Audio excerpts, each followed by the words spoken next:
Hi, I'm Dr. Ramey Turner, and I have stiff person syndrome. And you probably see me sometimes in different places listed as Dr. Tinman. The reason I do that is because I can fall and not have reflexes. That's really not so cool. But I look like a tin man when I fall. So I'm just trying to make humor out of the best that I can. I just wanted to talk a little bit about it. I've made a couple of videos in the past when I first was diagnosed, and I wanted to update you on where I'm at today.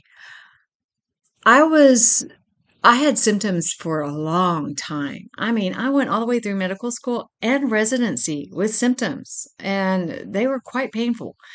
I had spasms in my legs, spasms in all kinds of places, really, but my legs, my back, the back of my neck, and I had migraines that were just um, what are called whatever it is. It's past ludicrous speed. I don't know. My husband had a name for it, but I'm telling you, I had some severe headaches, and I would try to tell the doctors, "Hey, you know what? This is a really bad. This is not my. This is not my usual headache. This is a really. These are really bad."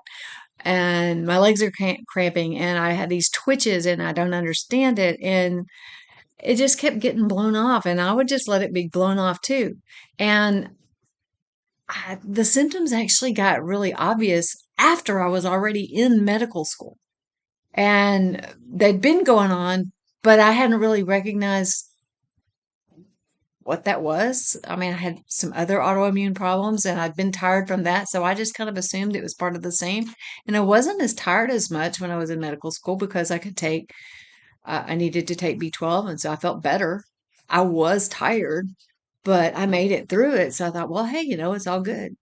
And then I got about, 2.5 years afterwards and I found out that I had stiff person syndrome, tried to work another year and, after that, I couldn't work at all. I had neck surgery, my neck, and I was so exhausted after that. And when I went to employee health, they're like, "What are your restrictions?" I said, I don't know." And they said, "Well, the doctor says you can't lift more than 10 pounds ever." I'm like, "Oh, we have to at least be able to lift 20 pounds like all the time. And we have to be able to do that in order to do your job."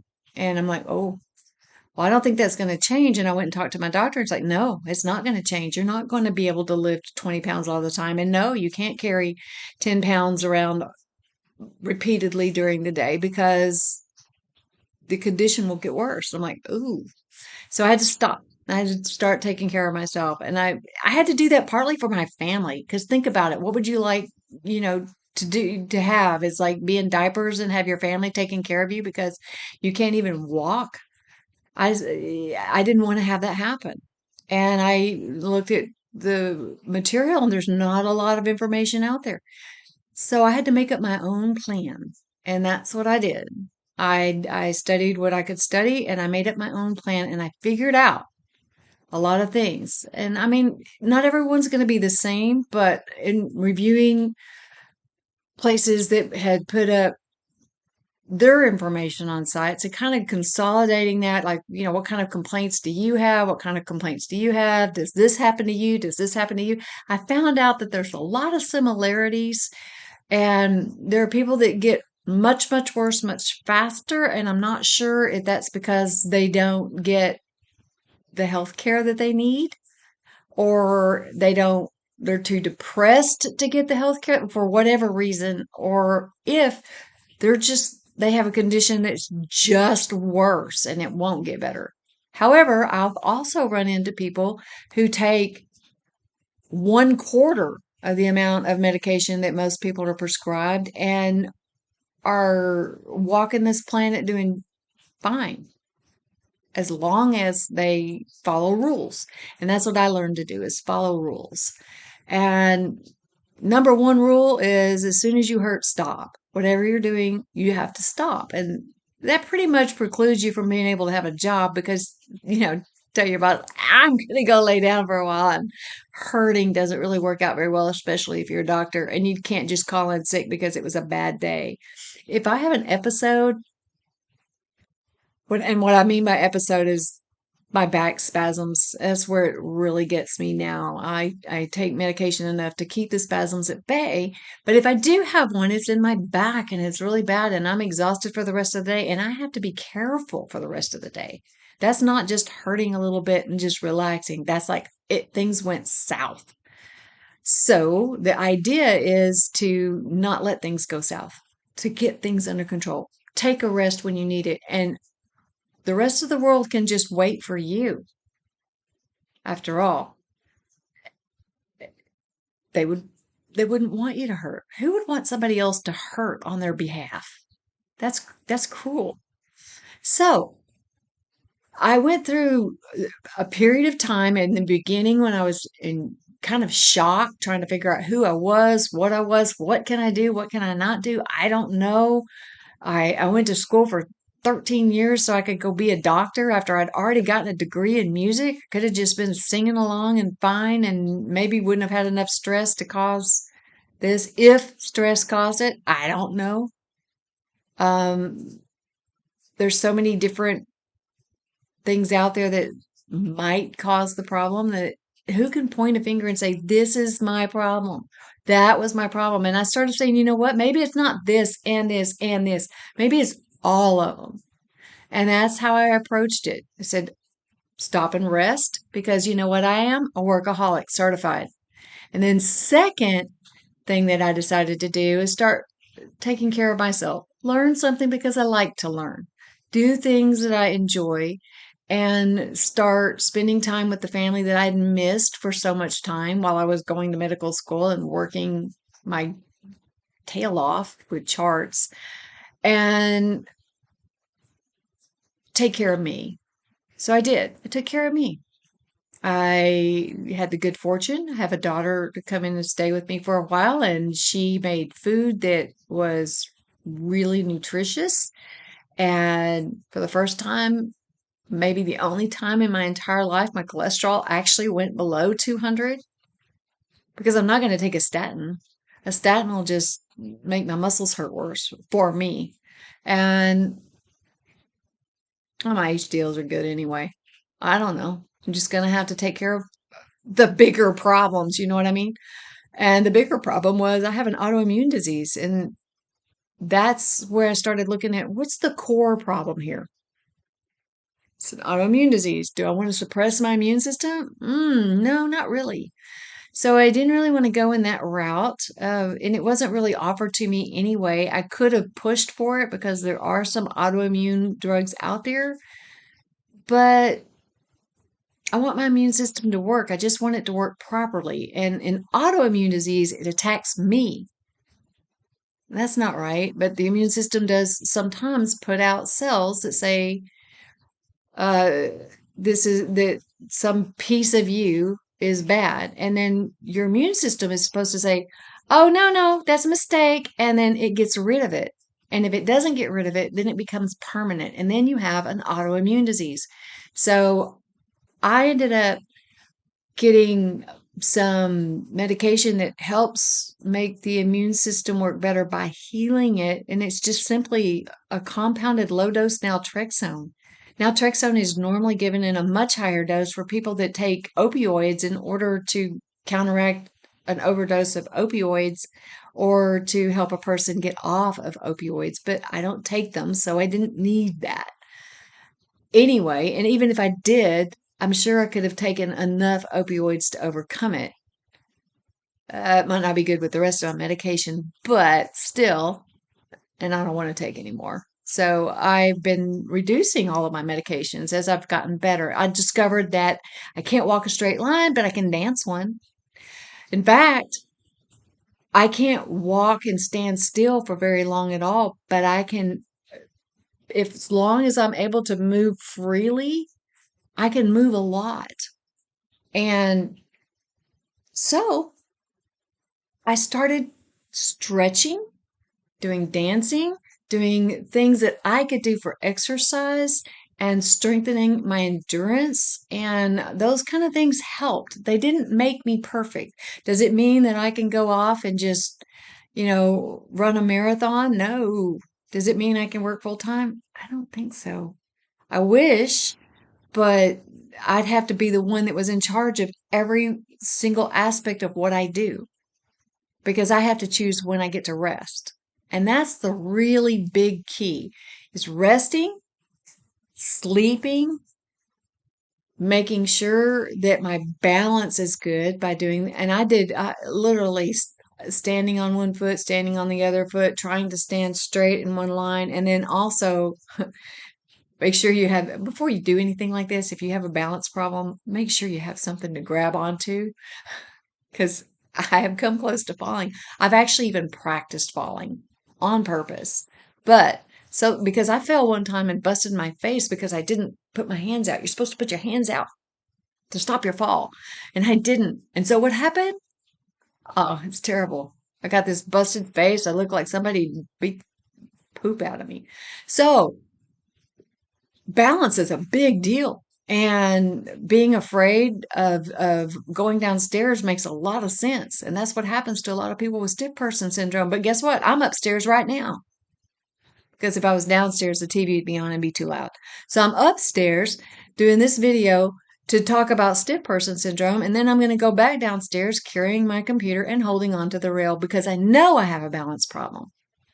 But when I'm on the floor and I'm in a safe place and I've got something that I can grab onto, I'll stand on one leg and stand on the other leg for as long as I can. I'll take my leg and stick it up in the air if I can. Not quite that well, but I'll hold it up like this, move it around, see how far I can go, test my limits, always testing my limits to go just a little bit further. And all the muscles can be done this way and stretched out and getting with massages and with treatment to get doctors to help work, especially at the spine to make it as straight as it can be. Because what happens in the muscles, and I think the place where it has affected me the most without realizing it was, and I did notice it in my neck because I was getting migraines and I ended up getting the surgery for my neck. Disc fusion. My neck was twisted into like it wasn't a straight line. It was like along, a mess. So I got all that fixed. And then afterward, I felt so good after the surgery because I was relaxed for the first time in years. I didn't even know what it felt like to be relaxed. I was like ready to dance down the halls. It felt so good. That was my sign that this is really a lot worse than I thought it was. But once I got it treated, it's not like I don't have pain. I do have pain. My pain is generally a three, always. I mean, three, but it used to be generally a five. And that was on a good day. And I'd go to the doctor and they'd ask me my pain level, and I'm like seven. And they wanted to know if I wanted a shot. And I'm like, no, I'm just used to that. But now my pain level sits at around a three. The bad part about that is that when it gets to a seven or an eight or a nine, oh, it hurts a little bit more than it used to, or it feels worse. I'm not used to it, but it's okay because I know what to do about it. And that makes all the difference. The other problem with the stiff person has to do with it it doesn't make you cognitively different. It does cause some attention deficit, maybe, but that could just be stress. There are a lot of triggers that cause spasms, but it just feels like, and I've always felt like I was wound up. Might be why I'm a certified workaholic. But I've always been kind of like I am right now, just ready to roll and ready to move on and ready to just do stuff and just always spun up on something. And I used to joke about it, but actually, I realize now that it was part of this whole syndrome in what happens then, and had never actually happened to me until I think it was 2017 or 18 when I got actually depressed, really depressed, and I wasn't even diagnosed yet.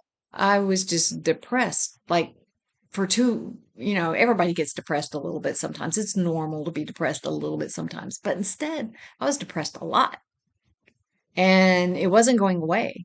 And I didn't know why.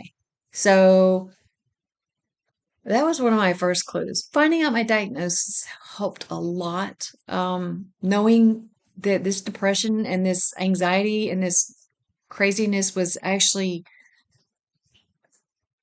something that was going on in my brain helped me understand, oh, it's not that bad. Stop and think. It's just not that bad. So let it go, because depression and anxiety and all of those things just feed into the anxiety that feeds into the stiff person syndrome. And it's just part of the triggers. There's a lot of triggers that will trigger things, and you may read about this because we know that someone famous has been diagnosed with it, and so everybody wants to look and see what it's all about. And it's bad. It's not a great diagnosis, but it's not impossible to overcome. It just takes a different kind of work and people to cooperate with you to get that kind of work done. And then it can happen. It doesn't mean full time necessarily all the time. You're not going to be doing 60-hour work weeks ever. I mean, if you can, don't, because it won't help you. And it's just one of those things that you have to deal with in life. Everybody gets bad things happen. And the thing to remember is that there's always a way to work around it. And if your brain is lit up as much as mine is, probably from the stiff person syndrome, you'll figure you'll figure these things out. Just don't let yourself spiral into the things that are not helping. Ask yourself, does this thought help me? Does this feeling help me get better? And if it doesn't, don't use it. Don't go there. Take it somewhere else. That's the best advice I could give to anyone that has any chronic disease of any kind, especially if you have stiff person syndrome or if you have chronic pain. Ask yourself those questions and know that there's a way to work around things. There's solutions. We just find them. That's why we have brains and we have good doctors if we need them, and we use other people's advice and use that too as it works. Anyway, just thought I'd let you know how I'm doing now as opposed to then. Then I couldn't walk a straight line. After much practice, I can probably pass a sobriety test. I don't stutter too much. I didn't stutter much before, but I feel it every once in a while. It's almost like my face twitches, my hands twitch. I drop things and break them every once in a while. I finally figured out that's a twitch thing. So, hey, you know what? Don't pick up so many things to carry at once. And maybe talk a little bit slower if you can. I can't. I just can't. But anyway, that's stiff person, and it can be hard, uh, but it's not hard every minute. It isn't. It doesn't have to be. It does not have to be. I think that there are ways to work through it, but you need good doctors and you need good doctors that understand what's going on so that you can get the right care. That's my explanation.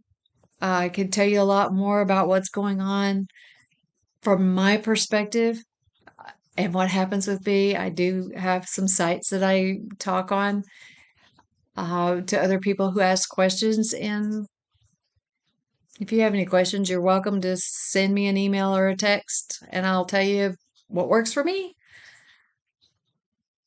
Maybe it doesn't work for everybody, but I don't know. Main thing is take care of yourself. Oh, I don't know. Wait. Oh, we were taught that by our own parents. Haven't we always been taught that we should take care of ourselves? In fact, you should take care of yourself first. Even in the airplane, you're supposed to take the oxygen mask on and put it on yourself before you put it on your kid, which seems counterintuitive to every mom, but you can't put this mask on over here if you can't breathe. So, same thing. Take care of yourself and then take care of other people. It's actually true. Anyway, thanks for watching the video. Like and subscribe, and I will see you next time and keep you updated.